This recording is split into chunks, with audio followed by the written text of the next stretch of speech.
سبحان الذی اسری بعبدہ، پاک ہے وہ ذات جو لے گئی اپنے بندے کو راتوں رات مسجد اقصی سے مسجد حرام سے مسجد اقصی تک۔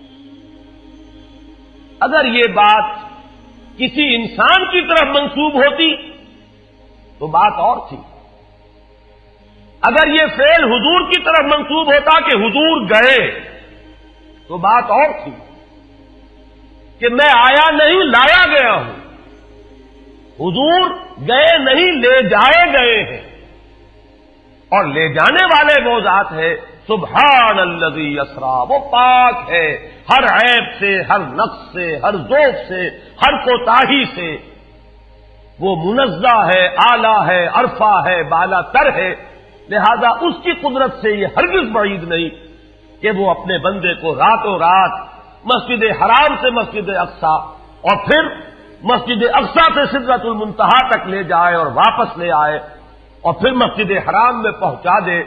اور بعض روایات میں آتا ہے کہ وضو کا پانی ابھی بہ رہا تھا اور کنڈی جو ہے حضور کے مکان کی وہ ابھی ہل رہی تھی، معلوم ہوا وقت نہیں گزرا۔ میں کچھ بیان کروں گا، میرے بیان کرنے میں کچھ کمی اور بیشی ہونے کا اندیشہ ہے۔ اگر ہم اتنے خوش قسمت ہیں کہ وہ واقعہ ہمارے پاس ایک مفصل حدیث کی شکل میں موجود،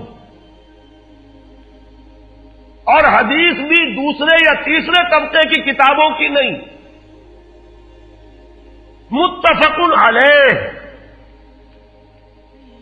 جس میں روایتاً جیسا کہ میں نے عرض کیا جس کا پایا تقریباً قرآن کے برابر، اور اس حدیث کے راوی ہیں حضرت مالک ابن صعصعہ رضی اللہ تعالی عنہ۔ ان کے بارے میں ایک بات ہے بڑی اہم، وہ نوٹ کر لیجئے۔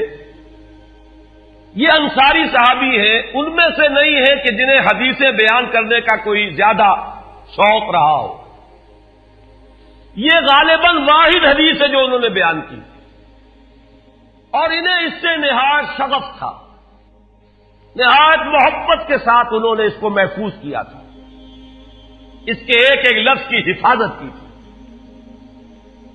چنانچہ بعض دوسرے وہ صحابہ بھی جنہوں نے خود حضور سے یہ بات سنی ہوئی تھی، اب ایک تو وہ خود براہ راست روایت کر رہے حضور سے کہ ہم نے سنا، حضرت انس ابن مالک رضی اللہ تعالی عنہ خود، لیکن وہ صحابہ بھی ان کی خدمت میں خاص طور پر حاضر ہو کر ان سے اس روایت کو سنتے تھے، اس لیے کہ اس روایت میں ان کا درجہ بہت بلند ہے، ان کو اس سے بہت شغف تھا۔ تو صحابہ جو براہ راست حضور سے سن چکے وہ بھی ان کے پاس جا کر خاص طور پر اس حدیث کو سنا کرتے تھے۔ چنانچہ یہ روایت جو متفق علیہ ہے، یہ امام بخاری جو اس کو لائے ہیں عن قتادہ عن انس بن مالک عن مالک بن صعصعہ رضی اللہ تعالی عنہم، حضرت انس بن مالک سے روایت موجود ہے مسلم شریف میں براہ راست ان سے، لیکن یہ اس روایت کو بیان کر رہے ہیں حضرت مالک ابن صعصعہ رضی اللہ تعالی عنہ کے حوالے سے۔ روایت کیا ہے؟ ان النبی صلی اللہ علیہ وسلم حدثہم عن لیلۃ اسری بہ۔ اب دیکھیے یہ مرفوع حدیث ہو گئی، حضرت صعصعہ بیان فرما رہے ہیں کہ نبی اکرم صلی اللہ علیہ وسلم نے خود ہمیں سنایا، وہ حالات و واقعات سنائے جو اس رات کو پیش آئے جس رات کے انہیں لے جایا گیا۔ قال بینما انا فی الحطیم وربما قال فی الفجر، حضور فرماتے ہیں کہ میں اسی اثنا میں کہ میں حتیم میں تھا، اور ایک دوسری روایت میں الفاظ حجر آئے ہیں وہ بھی کہتے ہیں اسی حصے کو، مضطجعا میں لیٹا ہوا تھا، اذ اتانی آتن کہ اچانک میرے پاس ایک آنے والا آیا۔ یہ آنے والے کون ہیں؟ حضرت جبرائیل، یہ بعد میں واضح ہو جائے گا۔ فَاشْتَقَّ مَا بَيْنَ هَٰذِهِ إِلَىٰ هَٰذِهِ، حضور نے اشارہ فرمایا، اس نے یہاں سے یہاں تک میرا سینہ چاک کیا، یعنی من طفرت نہرہ الی شعرتہ، یہ جو گڑھا ہے حلق کا گڑھا، یہاں سے لے کر تیرے ناک تک سینہ چاک کیا، فاستخرج قلبی، اور میرا دل نکالا، ثم اعطیت بطست من ذهب مملوء ایمانا فغسل قلبی، پھر ایک تشت لایا گیا سنہری جو ایمان سے مملوء تھا، بھرا ہوا تھا، تو پھر اس کے ذریعے سے میرے اس قلب کو، سینے کو دھویا گیا، ثم غسل ثم اعید وفی روایت، اس کے بعد اس کو لوٹا دیا گیا اور پھر وہ زخم بھی سی دیا گیا۔ ایک روایت میں آتا ہے ثم غسل البطن بماء زمزم ثم ملئ ایمانا وحکمتا، اسی طریقے سے پورے پیٹ کو بھی صاف کیا گیا مائع زمزم سے، اور اس میں بھی ایمان اور حکمت بھر دیے گئے۔ ثم اعطیت بدابۃ، پھر میرے پاس ایک چوپایا لایا گیا، دون البغل فوق الحمار، جو بغل یعنی خچر سے تو کچھ چھوٹا تھا، اور حمار یعنی گدھے سے کچھ بڑا تھا، اب یہ سفید تھا، یقال له البراق، جس کا نام براق ہے، وَيَدَعُ خَطْوَهُ عِنْدَ أَقْصَى طَرْفِهِ، اور اس کا ہر قدم اس کی حد نگاہ پر جا کر پڑتا تھا۔ فَعِلْتُ عَلَيْهِ، میں اس پر سوار ہوا، فَانْطَلَقَ بِي جبرائیل، اب یہاں نام آ گیا، وہ آنے والے کون تھے؟ پھر چلے میرے ساتھ حضرت جبرائیل، حتی اتت السماء الدنیا، یہاں تک کہ وہ آسمان دنیا تک پہنچ گئے، جو پہلا آسمان۔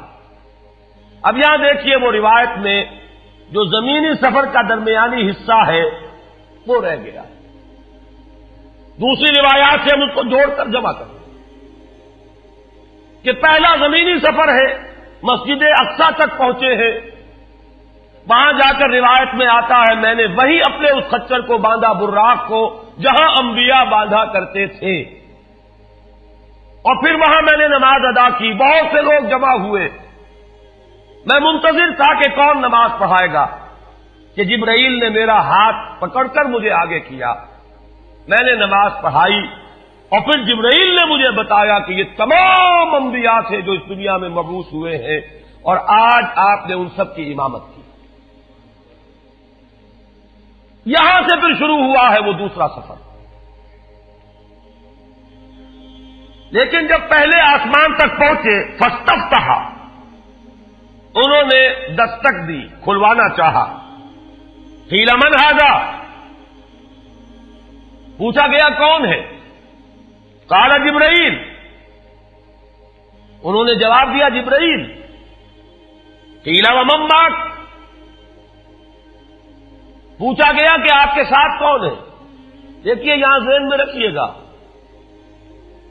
اس امکان کو کوئی شخص مسترد نہیں کر سکتا کہ ان ملائکہ کے علم میں ہو، لیکن پھر بھی پوچھ رہے ہیں، قانون قانون ہے، دروازے پر دستک دینی ہوگی، آئیڈینٹی ڈسکلوز کرنی ہوگی، چاہے علم میں ہو۔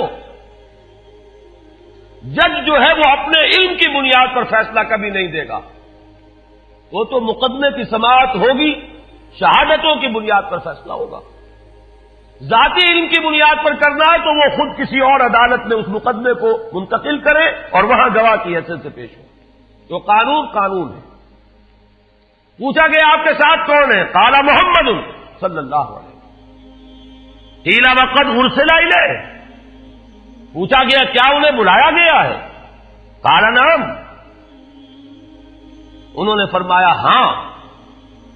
قیل مرحبا بہ فنعم المجیء،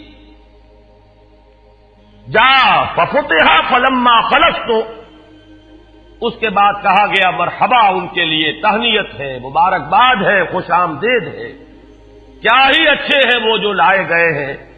پھر وہ سمائے دنیا جو ہے اس کا دروازہ کھولا گیا، میں اس میں داخل ہوا، فیضا فیہا آدم، میں نے دیکھا وہاں حضرت آدم تشریف فرما ہے۔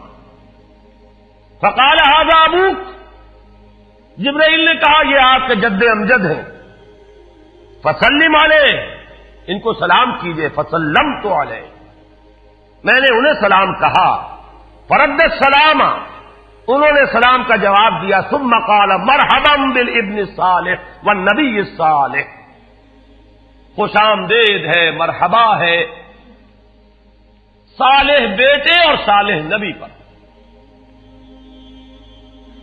ثم صعد بی، پھر مجھے اور اٹھایا گیا، حتی اتی السماء الثانیہ، یہاں تک کہ جبرائیل پہنچ گئے دوسرے آسمان تک۔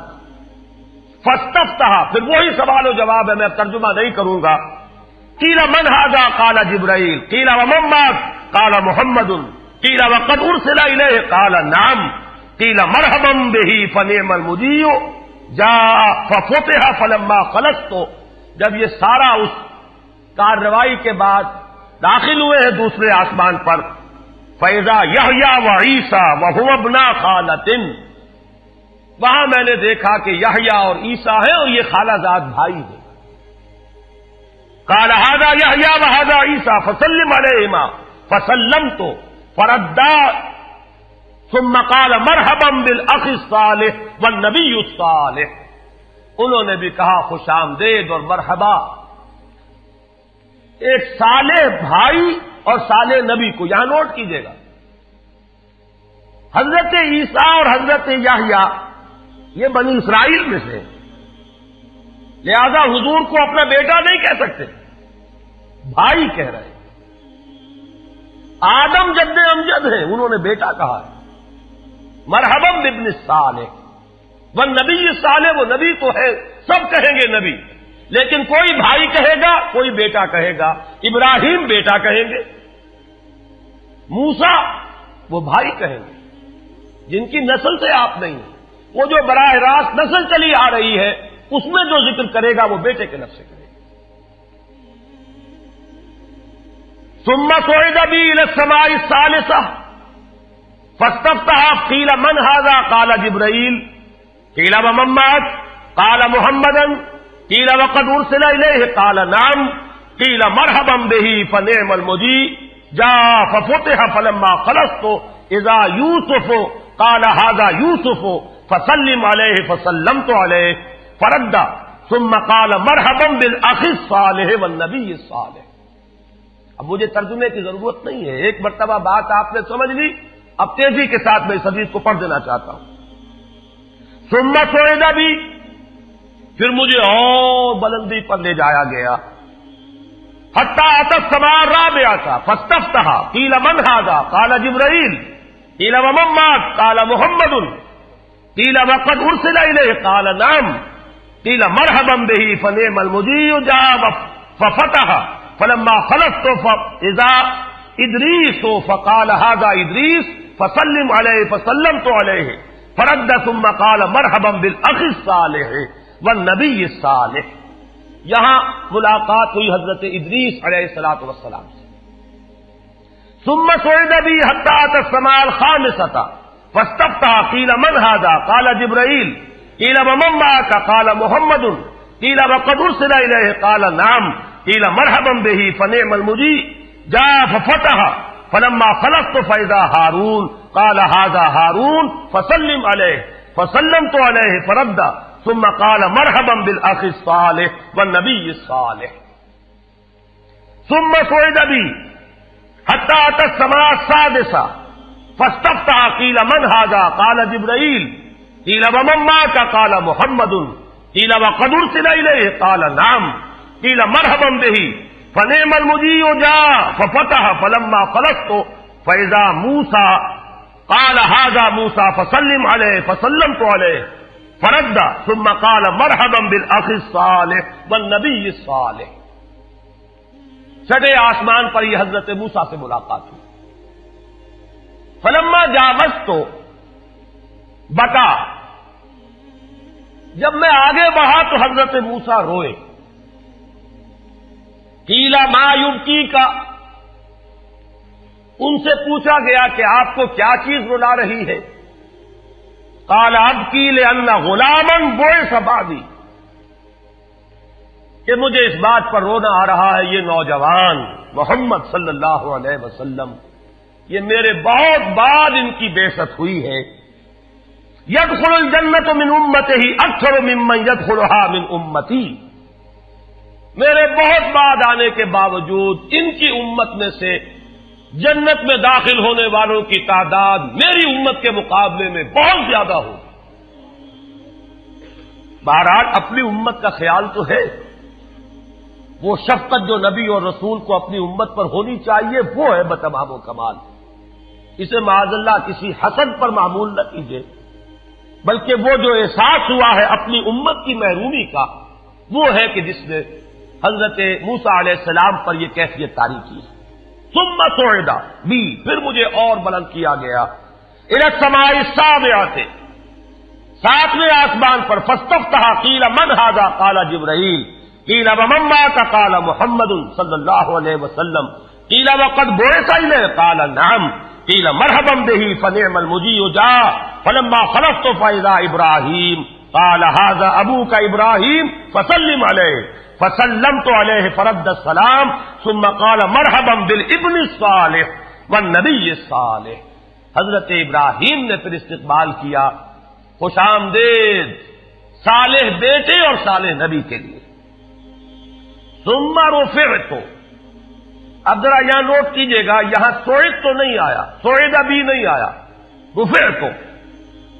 پھر مجھے اور بلند کیا گیا الی سدرۃ المنتہا. یہ سدرہ منتہا ہے جس کا ذکر ہے سورۃ النجم. اسی سدرۃ المنتہا کے پاس جنت ماوا ہے، وہ جس کا وعدہ کیا گیا ہے، جو ٹھکانہ بنے گی اللہ کے نیکوکار بندوں کا، جس میں وہ رہیں گے ہمیشہ ہمیش.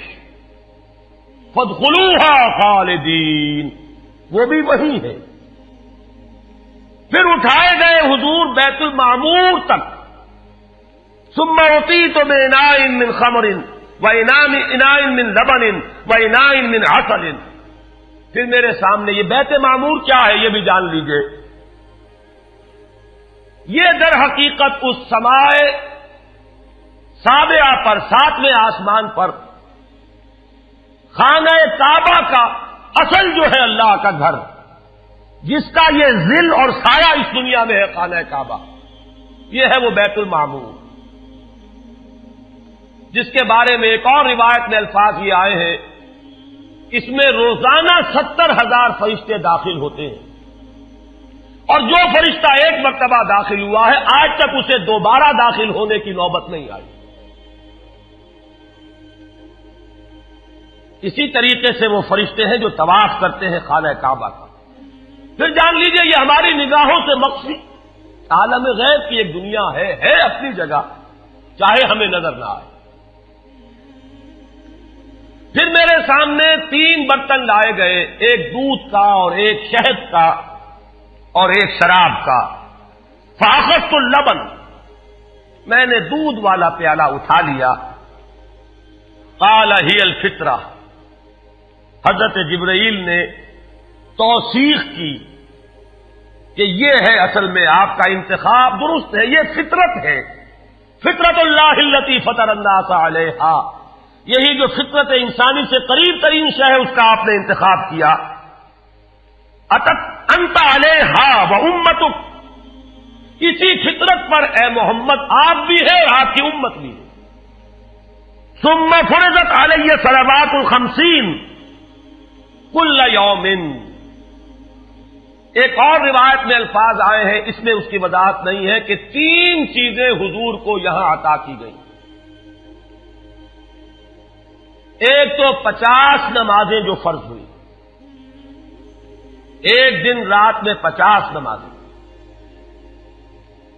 اور ایک سورہ بقرہ کی آخری 2 آیات جو تحفہ اللہ نے دیا محمد کو امت کے لیے صلی اللہ علیہ وسلم.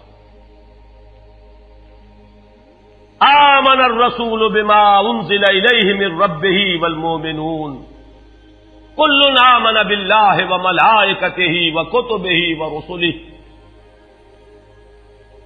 یہاں سے لے کر آخر تک فانصرنا علی القوم الکافرین تک یہ 2 آیات یہ جنت کے خزانوں میں سے 2 خزانے ہیں جو شب معراج کو عطا ہوئے ہیں محمد الرسول اللہ کو بطور تحفہ امت کے لیے.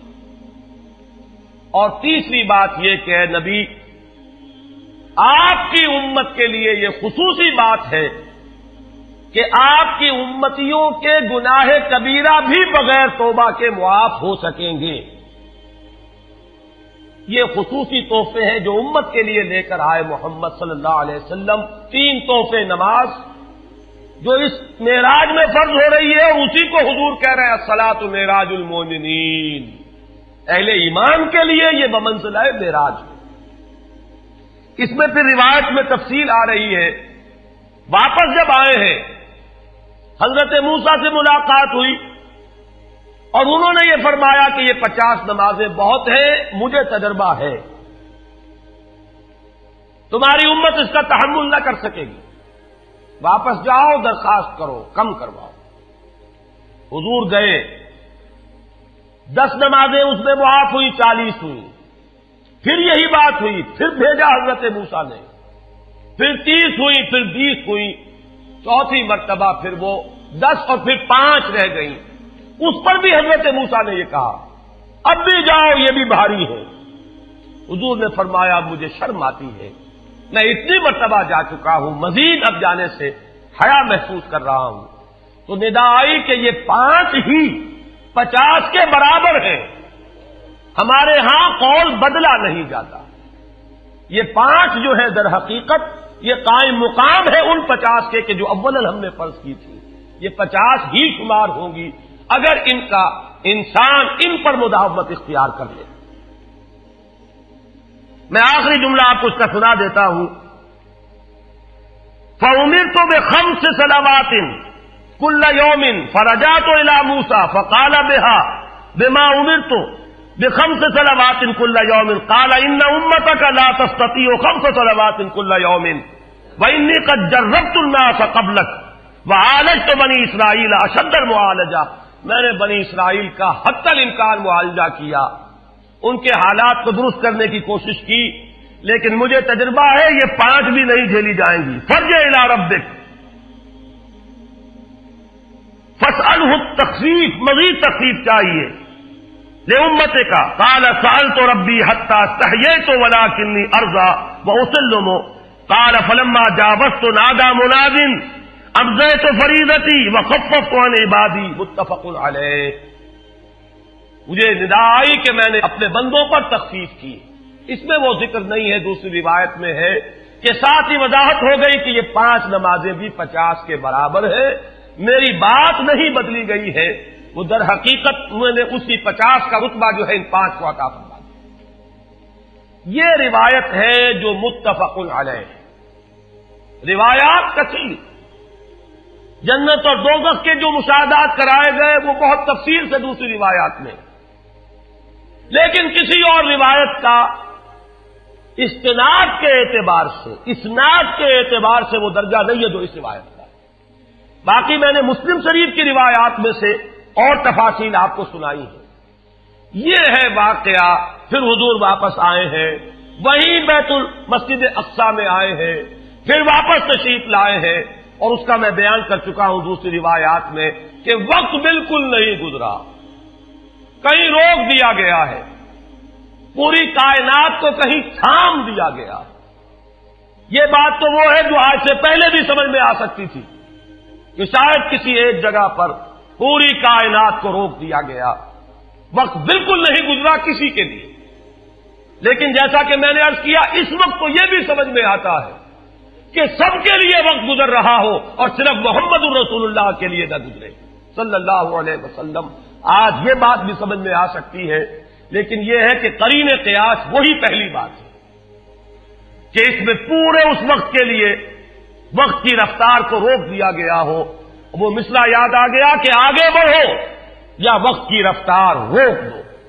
تو یہ وقت کی رفتار ہے جو محمد الرسول اللہ صلی اللہ علیہ وسلم کے لیے روک دی گئی. اس کے بعد جو ہنگامہ ہونا چاہیے تھا وہ ہوا. صبح جب حضور نے فرمایا کہ یہ میرے ساتھ واقعہ پیش آیا ہے تو جو رد عمل ہونا چاہیے تھا وہ ہوا ہے. یہاں تک بھی ہوا ہے کہ بہت سے مومنین صادقین متزلزل ہو گئے. مشرکین نے کفار نے بغلیں بجائی کہ اب ہمیں موقع مل گیا. معلوم ہوتا ہے ابھی تک تو شک ہی کی بات تھی کہ ان کو کچھ خلل دماغی کا عارضہ ہے. اب تو ثابت ہو گیا, کسی شک کو شبے کی گنجائش نہیں. چنانچہ اب آپ اس کا اندازہ کیجئے, یہ واقعہ مکے میں بیٹھ کر بیان کیا جا رہا ہے. امتحان لیے گئے ہیں. اچھا اگر گئے تھے تو بتاؤ مسجد اقصی کے ستون کتنے ہیں, وہاں کی کھڑکیاں کیسی ہیں. حضور فرماتے ہیں, ایک حدیث موجود ہے کہ میں گھبرا گیا, اس لیے کہ کس کو یاد رہتا ہے. مسجد اقصی میں جا کر حضور ستون تو نہیں گن رہے تھے, لیکن یہ کہ جب پوچھا جا رہا ہے تو مجمع میں تو ہو سکتا ہے کہ تالی پٹ جائے کہ اچانک اللہ تعالی نے میرے سامنے مسجد اقصی کو کر دیا. اب میں دیکھ کر بتا رہا ہوں اور لوگ دنگ ہو رہے ہیں. اب دیکھیے وہ مشاہدہ جو میں نے عرض کیا تھا, مشاہدات بے شمار ہیں.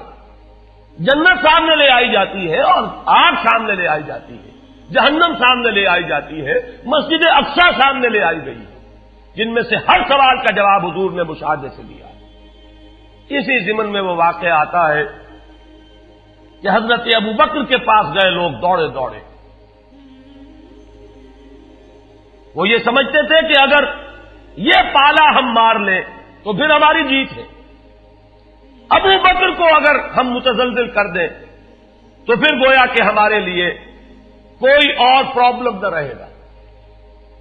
روایت میں آتا ہے حضرت ابو بکر نے بھی سن کر ایک دفعہ جھرجھری لی ہے, لیکن صرف ایک سوال کیا, کیا واقعی وہ یہ فرما رہے ہیں؟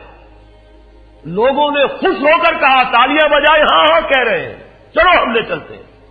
انہوں نے سمجھا کہ ہمارا وار جو ہے کارگر ہوا ہے, واقعی کو تزلزل ہے. لیکن اگلا جواب ابو بکر کا یہ تھا, اگر وہ کہہ رہے ہیں تو 100% درست کہہ رہے ہیں. میں روزانہ یہ مانتا ہوں کہ فرشتہ آسمان سے ان کے پاس آتا ہے, تو اگر ایک مرتبہ انہیں آسمان پر لے جایا گیا تو یہ کون سی بڑی ہے. یہ ہے وہ دن کہ جس کے بعد صدیق اکبر شمار ہوئے ہیں ابو بکر صدیق.